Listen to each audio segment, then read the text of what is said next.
Hi, Mark Gilbert here. Thanks for clicking into this video.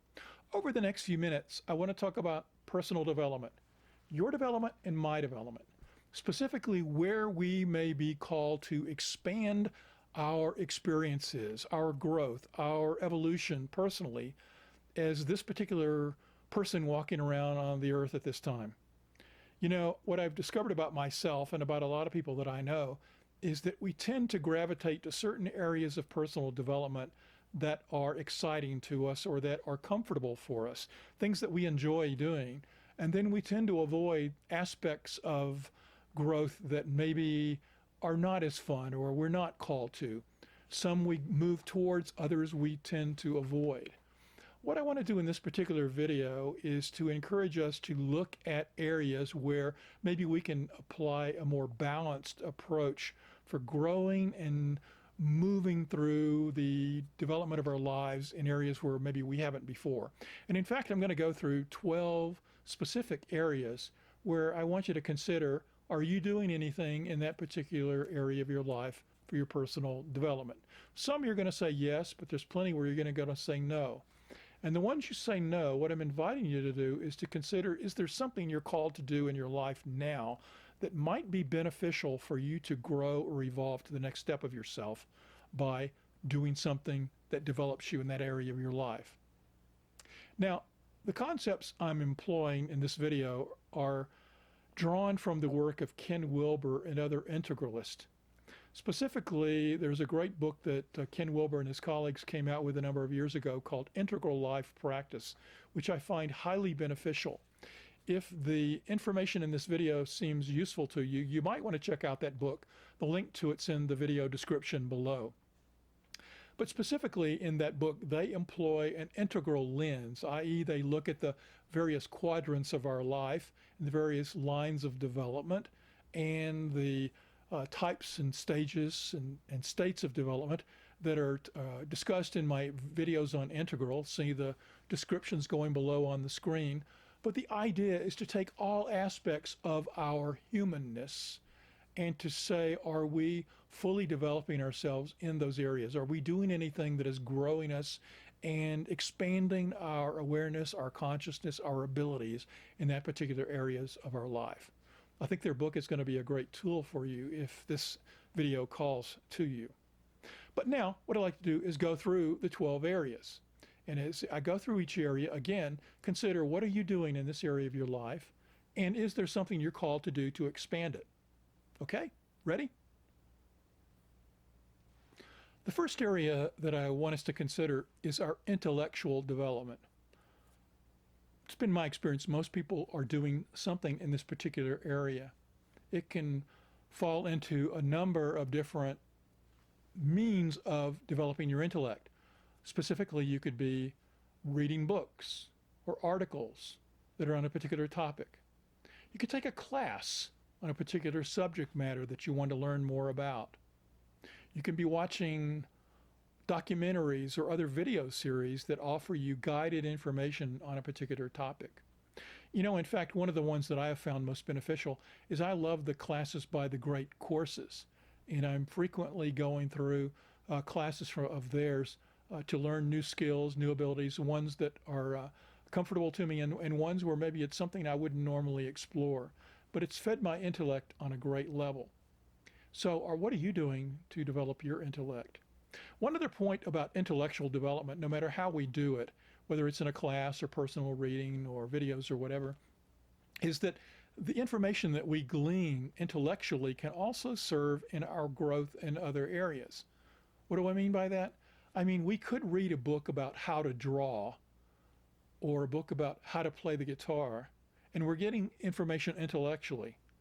But at the same time, in another area of our life, we may want to explore our creative abilities and talents by employing the information that we've gained. We'll come back to that in a moment. Similarly, you could take a class that teaches you how to meditate, and then it's actually the practice of the meditation that develops your spiritual skills. So that's what I'm saying, that intellectually developing something can also feed another area of our lives and the growth there. The second area that we can take a look at in our lives is in the development of our physical nature. What are we doing for these physical bodies of ours? Now, this can be daily exercise. We go out and go running. I walk my dog Penny every day. I ride an exercise bike. I have a rowing machine that I use periodically. These are things that I think can develop our bodies, but I know many people and many friends of mine who do yoga and Tai Chi and other practices like that that are body oriented that get us moving physically. So what is it that you're doing in that particular area? Hopefully you're doing something. The third area, and one that probably you're surprised I didn't start with, is in spiritual development. I think that we each need to do something that is developing us spiritually, whatever that means for us. And for me, the greatest and best thing that you can do for spiritual development is a routine practice of meditation, of going inward every day to experience the silence and tap into the greater essence of the universe. You know what my feeling or sense is that we get so bombarded with the busyness of the day and all the stuff that's going on out there that we tend to forget how interconnected things are, or to sit in the silence and know that there is wisdom to be gained in doing that, or there is experience that reminds us that we are all interconnected and that everything is interconnected. And so a routine practice of spiritual practice can grow us in our awareness of the unity of the universe. It can also develop us in other ways as well. So I highly encourage routine spiritual practices such as meditation. This can also work in terms of going to scheduled meditation retreats, doing guided meditations.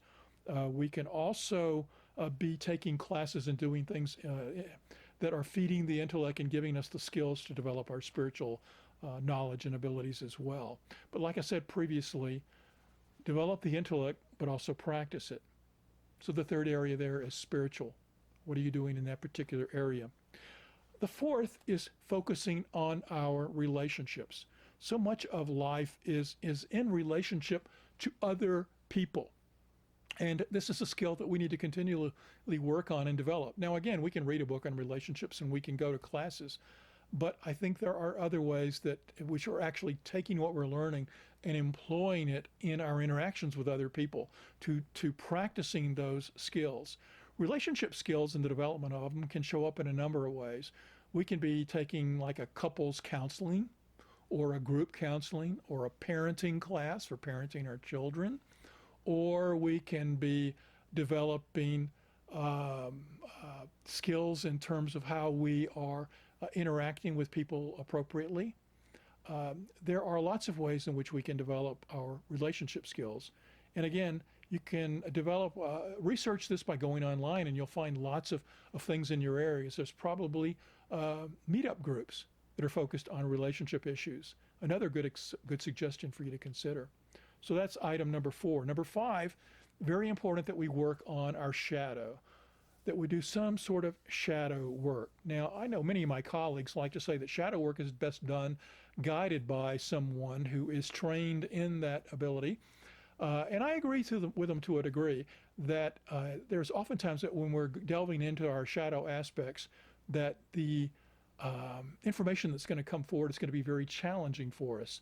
And so we may want some assistance when challenging stuff comes up. But there are times that we can do some things to work towards developing and looking at the issues that are in our shadow. I guess I should stop and say, what do we mean by the shadow?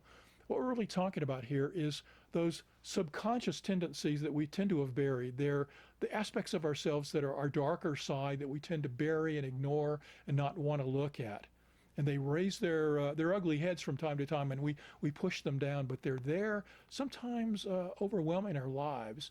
And if we don't look at them, they're going to come up and bite our butts at the wrong time. So it's very important that we have something that we are doing that is making us look at what our hidden beliefs are, what are our unconscious aspects that we are repressing in our lives. Now, if you're looking for some techniques that you can do on your own, the book that I mentioned earlier that's linked at in the video description on integral life practice has a few personal exercises that you can do for shadow work. And again, employing some research online, you'll probably find some other self-help things that are useful in exploring into your hidden beliefs. But it is something that we all need to be focused on. So I want to mention that the first 5 that I've looked at, which are intellectual development, physical development, spiritual development, relationship development, and shadow work, I think are essential elements that all of us need to be doing. All of us need to have something that is developing all aspects of these parts of our lives. And we have to have a routine practice that continuously is moving and growing and evolving us in those areas. But now I'm going to get into some other, the next 7 or so, I can say are to a degree optional, that you can pick and choose from them, find the ones that resonate with you, or maybe you feel there's the greatest growth opportunity for you. And we'll go through these a little quicker.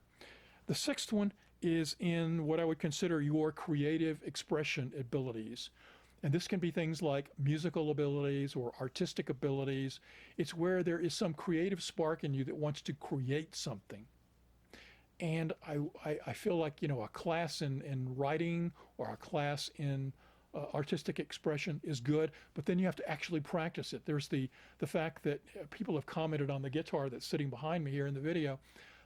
And I am a continuous learner on the guitar, taking classes, doing classes online.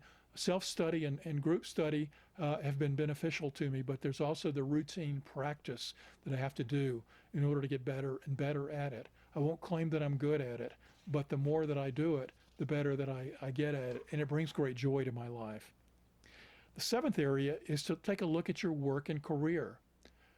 For many of our lives, much of our lives, our work and careers are areas that are, they're very much important, and they're an outlet for our creative expression. But what I would invite you to do is to take a look at your work or your career and say, is there something that I am currently doing to better myself, to develop my skills that are going to enhance my ability to do my job better? Could be that what you come up with falls into another area. For example, it could be an intellectual development kind of thing.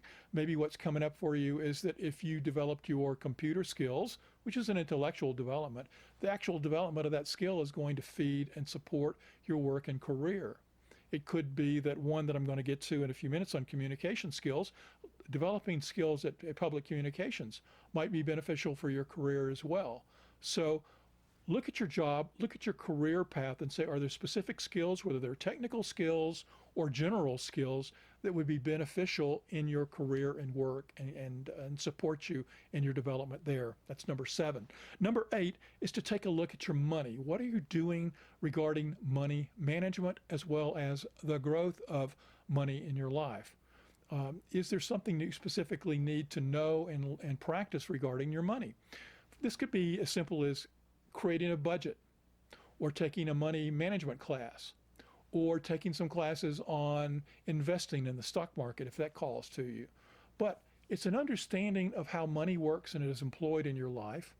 And it's also taking a look at where and what are you doing to allow that flow of the currency of life through money to flow into your life. So that's another particular area where there's some opportunity for us to individually grow as a person. Number 9 is time management. Even though we are eternal beings, we have a finite amount of time as the spiritual being moving through our experience on planet Earth. And sometimes, especially in modern life, there is so much we can do and be and experience that it can get overwhelming to us. And so if you are feeling that sense of overwhelm or feeling like there's not enough time, maybe there are some things that you can learn about time management, where the successful employment of certain skills can open you to having more time in your life. And I know that when I've taken certain time management classes in my past, they have really freed up my time so I can focus on some other areas. So that's a good one to look at if you're feeling a time crunch. Next is to look at what I consider communication skills. This 10th area of communication skills, I mentioned it a moment ago in relationship to your work and career, but communication skills can show up in a number of different areas. It could be that you need to assist yourself in employing one-on-one communication skills. If you find yourself getting nervous in the small chit-chat with other people, or you feel difficulty in approaching people or engaging them in a conversation, then maybe taking some classes or developing some skills through practice or some appropriate group experiences that allow you to develop one-on-one experience skills with talking with the person would be beneficial. Many people have a fear of public speaking. Maybe things like Toastmasters or other public speaking opportunities are going to develop the skills so that you feel a greater comfort in communicating that in that way. And then there's also the written word communication. Is there an opportunity for you to expand your vocabulary? Maybe something you can read or study or do in that regard, or developing your written skills. Maybe you have a call to have a creative expression to be a nonfiction writer, or develop your skills as a fiction writer and tell stories. And maybe there's a class or opportunity for you to take a class and practice those skills in some way and develop your ability to communicate better. So that is the 10th area. 11th is what I'm going to call ethical and empathy skills. Ethical and empathy skills. And what do I mean by that? I mean that there is a development of a recognition that we live in this universe of oneness and that we are all interconnected, which means that other people that are out there, we are connected to them, even though in our day-to-day affairs, it's easy to forget that. And by developing our empathy skills, we can move from being someone who is egocentric in our life and focusing only on ourselves to expanding our circle of care and concern to a greater and greater number of people. We can become what's considered ethnocentric and then world-centric, expanding our care and concern to a greater and greater number of people. And there are ways in which we can employ having a greater empathy or a greater ability to take the perspective of another. What do I mean by that? That we go through life knowing what we feel and believe about a particular matter, and we see other people and we sometimes wonder, why do they think the way that they do? But there is the development of a skill that provides both empathy for us about the other person if we can put ourselves in their shoes and recognize that if we had lived their life, maybe we would be making the same choices that they would be making in this moment. It opens us up to an awareness of an empathy towards them, and leads us to less judgment towards them, which leads to the ethical side, because there is this sense that we need to grow as a species in expanding our care and concern for one another. But a lot of that is in terms of acting and behaving ethically, learning certain core ethical standards that we can use and employ in our everyday life so that we are not taking advantage or harming other people. So that's what I mean by developing ethical and empathy skills, something that maybe you might want to take a look at. And finally, the 12th one that I'll mention here is in the area of service. Are you doing anything for service to the greater good? Is there an opportunity for you to serve, to volunteer, or to take your special skills and abilities and provide them to the planet in some way? In some regard, I consider these videos to be that. They are a service of mine that I am putting these out here for free, and hopefully they're beneficial to you and the other people who view them. So what are you doing in your life that maybe is developing and growing yourself in service to the greater good of all? So there's 12 broad areas, which I will list in the video description below so you can review them there. 12 areas which I encourage you to take a look at and see, is there some growth for you, some area for you to be expanding your personal development? I know even as I go through these and I'm sharing them with you, I'm immediately going inward and thinking, there's areas here that I am telling you about that maybe I need to take a look at and develop myself as well. So finally, I want to leave you with some final points. The first one is, and I said this previously, you don't have to be developing yourself in all of the areas listed.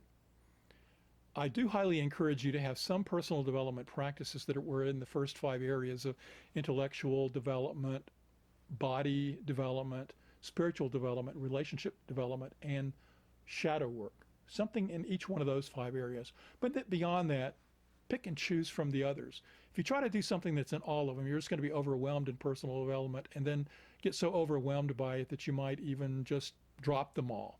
So it's okay to say, do something in the ethical area for a while and then maybe let that go dormant while you grow something in, say, your musical ability area, that if that calls to you.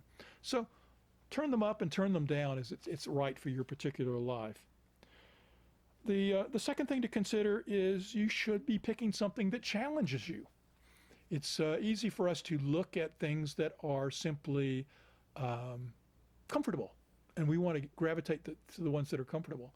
But I would encourage you to take a look at the ones that I mentioned that say maybe you've got a little bit of an inkling to attraction towards, but maybe you have a little bit that's fearful of it, like public speaking, for example.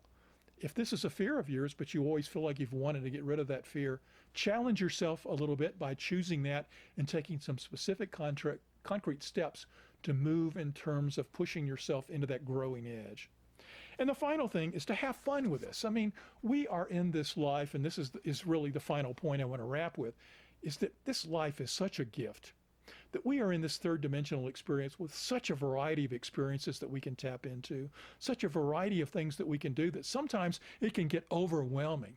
In fact, sometimes I can think about all the books I want to read or all the videos I want to watch or all the music I want to listen to, and it can get overwhelming. I can get a sort of paralysis by there being too many choices. But what I want us to look at is the sense that this life is such an infinite variety is a gift to us. That we have this movement of this particular time as us, as this individual, moving through this experience, and we have the gift of all these things that we can taste and tap into and develop our skills at. And what we want to do is to have fun with it, to allow it to bring joy into our lives, to remind ourselves of the gift of this life and how much of this life is truly about the joy that's available to us every day in every way. So I hope this video has given you some ideas for things that you can do for your own personal development. Maybe you've jotted down a few suggestions of things that you want to try and consider. I'd like to know what you're thinking and what you're considering doing, and any other areas that you're looking for growing. Drop me a comment in the remarks below, or send me an email. Also, I'm open to any questions for videos you'd like me to create in the future. Send me an email at the address that's on the screen right now. So thanks for viewing, and until next time. Hey, one more quick thing. I'd love it if you subscribe to the channel. The link is down there on the bottom left-hand corner of the screen. Also, there's a related video you might want to watch. It's right next to my face. And if you like this video, be sure to click like and leave me a comment on YouTube. Thanks.